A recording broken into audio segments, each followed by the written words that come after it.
Welcome to the Courage to Live podcast. My name is Josh Bitsko. I'm a retired police captain out of Las Vegas with 24 years of experience. Currently, I travel the country and I teach people about courage, resilience, and leadership.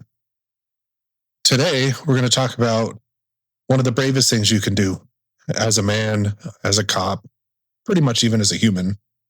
The bravest thing that you can do is be real. And that carries over into every conversation. It carries over into your actions. And it's honestly something that I had to learn because I am, in fact, a recovering people pleaser. As a new cop, I always wanted to be the guy. I wanted everybody to like me. I really cared about it. And through that, a lot of times I gave up parts of myself and eventually put strains on my relationship at work. Because when I finally started to advocate for myself and even stand up for myself like I never had, it was a change in a dynamic of a lot of relationships that I had because I had to reteach people how to treat me. So another big aspect of being real is vulnerability, having the ability to talk about things that bother you when they bother you and not hold on to them, because that is really the first step of processing the difficult things that we see in life, be it in law enforcement or even, personal loss in your family. Having the ability to talk about what's bothering you and why it bothers you is the first step in processing through and becoming more resilient. And obviously after that, there comes more steps like seeking professional help, sitting down with a licensed therapist and developing tools for yourself to help process what you've been through. But the issue is vulnerability goes against the cultural conditioning in law enforcement and leadership and even in society. Especially as men, we're taught to armor up, right? To be more resilient, to be stoic and not talk about the things that bother you and not let things get to you.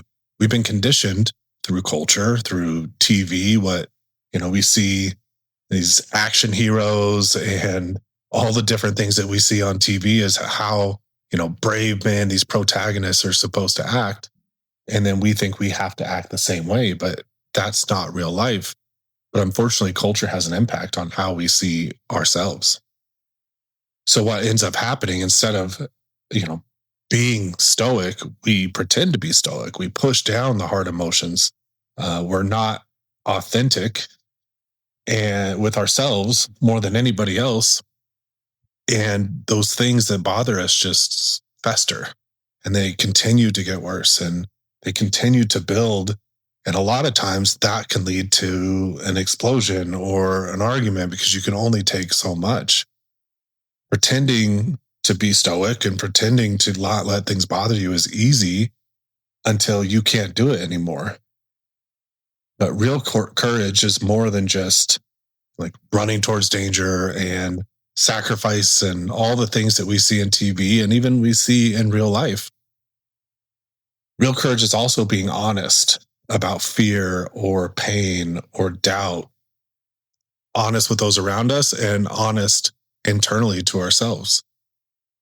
Because truly, how do you learn to navigate fear if you won't even admit that you're feeling it internally?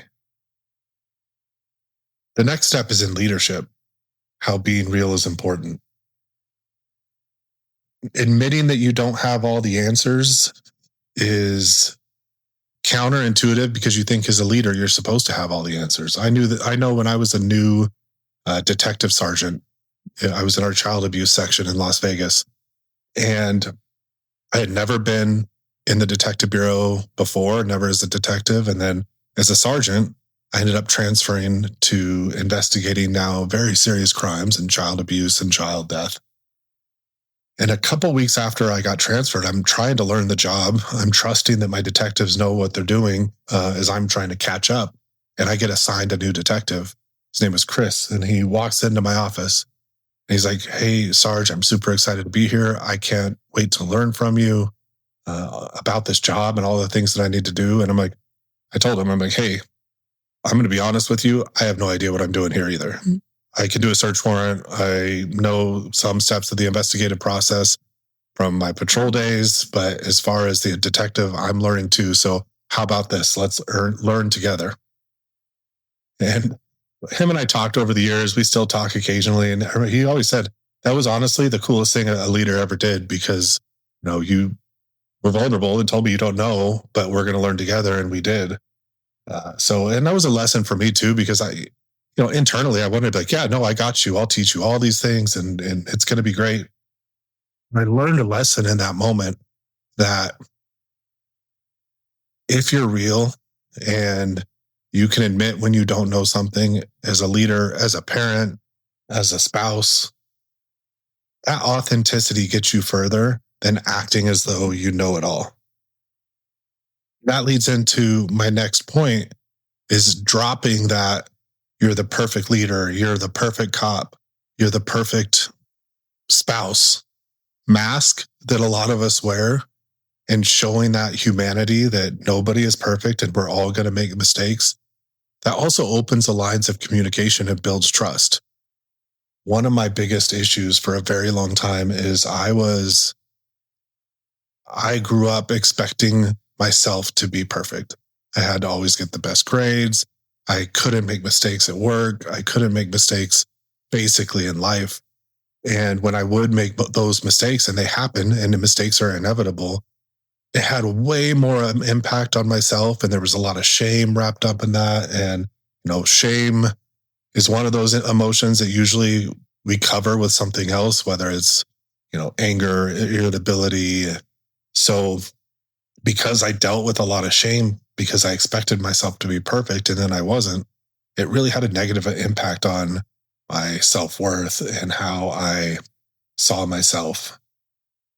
So I'll leave you with how to then practice this authenticity in life. The first thing is, as I always say in other aspects of um, self-improvement when it comes to my book and this podcast, is starting small.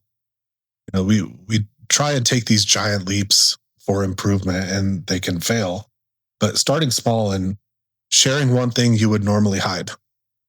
Let's, be that with your spouse is, what, I'm kind of feeling off today, or I'm feeling a little burnt out, or I'm feeling a little overwhelmed.